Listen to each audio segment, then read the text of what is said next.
Sometimes building a recording studio is not that unlike recording in one, in that someone comes up with a crazy idea and you think, that just might work. And then you do it and it works.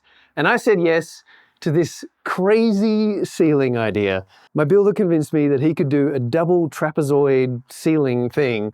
So this wall comes up, this wall comes up, that end comes up, this end comes up, and it's flat in the middle. I don't know what you call that shape, but it looks and feels incredible. When he first pitched it to me, I thought, man, that's gonna look really amazing. But I was worried maybe it'll sound terrible. So I called a few engineer mates and we chatted about it and agreed that it wouldn't be worse than a flat ceiling and it would probably be better. So I took a deep breath and I said, let's do it, Mr. Builderman. We spent a while getting hypothetical about the angles and depths, but soon enough the rafters went up and it was all starting to feel very cathedral-like, a geometric arch. It made the space feel open, like a breath of fresh air. Next, they started the formidable task of putting the main layer of structure floor up. I know, we're doing the flooring on the wall and ceiling thing again.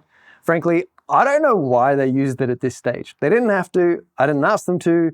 They probably could have used gyprock and made their lives a lot easier. Despite the challenges, the carpenters did a great job fitting everything super snug, and having the timber on the ceiling is super advantageous for me when I'm hanging absorption and diffusion panels.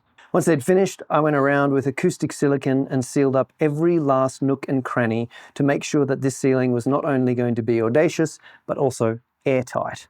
I'm planning on lining the ceiling with cork, which I've done in my current studio.